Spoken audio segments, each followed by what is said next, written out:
सोचिए, भारत की आज़ादी की कहानी का एक ऐसा मोड़। लंदन में एक बहुत बड़ी बैठक बुलाई गई है। मकसद है भारत का भविष्य तय करना। सब कुछ तैयार है, लेकिन उस बैठक की सबसे ज़रूरी कुर्सी वो खाली रह गई। आज हम उसी कहानी को समझेंगे जिसमें एक ज़बरदस्त नाटकीय मोड़ था। यही सवाल है ना, इस पूरी कहानी के दिल में है।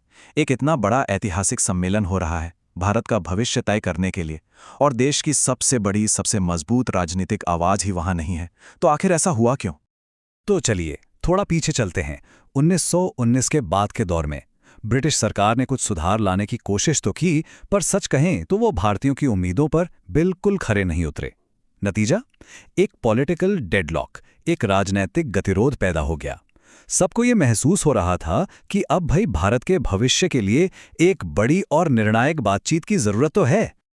और इसी डेडलॉक को तोड़ने के लिए ब्रिटिश सरकार ने एक हल पेश किया, पहली गोलमेज सम्मेलन। सोचिए, लंदन में एक बहुत बड़ा आयोजन जिसका सिर्फ एक मकसद था, भारत के नए संविधान का ढांचा तैयार करना। मतलब बहुत बड़ी बात थी ये। और बस यहीं से शुरू होता है इस सम्मेलन का असली ड्रामा। आखिर कौन थे वो लोग जो हजारों मील का सफर तय करके लंदन पहुंचे, और वो कौन सी सबसे बड़ी ताकत थी जिसने इससे पूरी तरह दूरी बना ली? तो देखिए, ये जो अंतर है ना, यही इसे इतना दिलचस्प बनाता है। एक तरफ टेबल पर कौन कौन बैठा है? ब्रिटिश भारत के प्रतिनिधि हैं, रियासतों के शासक हैं, और मुस्लिम, दलित, सिख जैसे कई अल्पसंख्यक समूहों के नेता भी हैं। और दूसरी तरफ है एक खालीपन। भारत की सबसे बड़ी राजनीतिक ताकत इंडियन नेशनल कांग्रेस ने इस बैठक का पूरी तरह से बॉयकॉट कर दिया था। और ये कोई छोटी मोटी मीटिंग नहीं थी। भारत के कोने कोने से पूरे 74 डेलीगेट्स लंदन पहुंचे थे। जाहिर है जो लोग गए थे वो इसे लेकर बहुत गंभीर थे। पर सोचिए, इतने सारे लोगों के होने के बाद भी सिर्फ एक पार्टी की गैरमौजूदगी ने पूरी बैठक के वजूद पर ही सवाल खड़ा कर दिया, और वो थी कांग्रेस।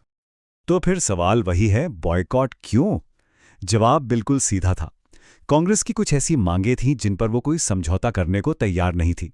उन्हें चाहिए थी पूर्ण स्वतंत्रता, यानी पूरी आज़ादी, और अपने सभी राजनीतिक कैदियों की रिहाई। ब्रिटिश सरकार ने इन मांगों को मानने से साफ साफ इनकार कर दिया था। तो ठीक है, कांग्रेस नहीं आई, पर शो मस्ट गो ऑन, है ना? सम्मेलन आगे बढ़ा। तो चलिए देखते हैं कि उस कमरे में आखिर किन बड़े बड़े मुद्दों पर चर्चा हो रही थी। उस कमरे में जहां भारत की सबसे बड़ी आवाज ही नहीं थी। एजेंडा तो देखिए काफी एम्बिशियस था। भारत के लिए एक फेडरल स्ट्रक्चर यानी संघीय ढांचा कैसा हो, प्रांतों का अपना संविधान कैसा हो, अल्पसंख्यकों का प्रतिनिधित्व कैसे सुनिश्चित किया जाए, और यहां तक कि डिफेंस सर्विसेज जैसे मुद्दों पर भी बात होनी थी।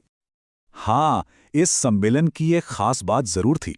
देखिए, इसमें चाहे कितनी भी कमियां क्यों ना हो, पर इसने मुस्लिम, दलित और सिख समुदायों जैसी कई अल्पसंख्यक आवाजों को एक बहुत बड़ा प्लेटफॉर्म दिया। उन्हें सीधे ब्रिटिश सरकार के सामने अपनी बात, अपने अधिकार और अपनी चिंताएं रखने का मौका मिला।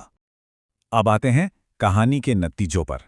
फौरी तौर पर देखें तो सम्मेलन एक तरह से फेल ही था, लेकिन इसने एक ऐसी घटना को जन्म दिया जिसकी उम्मीद किसी को नहीं थी। ये तो होना ही था, है ना?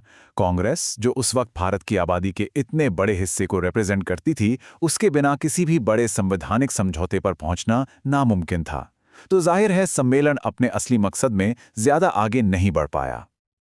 और देखिए आगे क्या होता है, यह बहुत दिलचस्प है। जनवरी 1931 में सम्मेलन खत्म हुआ और ब्रिटिश सरकार को एक बात साफ समझ आ गई कि कांग्रेस के बिना तो बात बनने वाली नहीं है। और इसी एहसास का सीधा नतीजा था मार्च 1931 का गांधी-इरविन पैक्ट। इसी पैक्ट के तहत सविनय अवज्ञा आंदोलन को कुछ समय के लिए रोका गया और आगे की बातचीत का रास्ता खोला गया। तो चलिए अब इस सवाल का जवाब ढूंढते हैं कि ये जो सम्मेलन ऊपर ऊपर से तो एक फेलियर जैसा लगता है, वो असल में भारत के भविष्य के लिए इतना जरूरी क्यों साबित हुआ। वजह ये थी कि इस कॉन्फ्रेंस में जिन आइडियाज और स्ट्रक्चर्स पर चर्चा हुई वो बेकार नहीं गई, बल्कि उन्होंने अगली 2 राउंड टेबल कॉन्फ्रेंसेस के लिए एक मजबूत नींव का काम किया, और उन बैठकों में कहीं ज्यादा ठोस प्रगति हुई।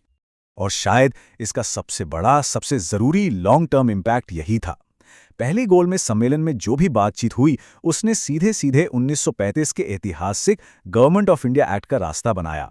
और ये एक्ट, ये भारत के संवैधानिक विकास में एक मील का पत्थर था।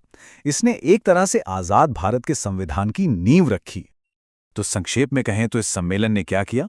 पहली बात, इसने ये साबित कर दिया कि कांग्रेस के बिना भारत के भविष्य पर कोई फैसला हो ही नहीं सकता। दूसरी, इसने गांधी इरविन पैक्ट की जमीन तैयार की।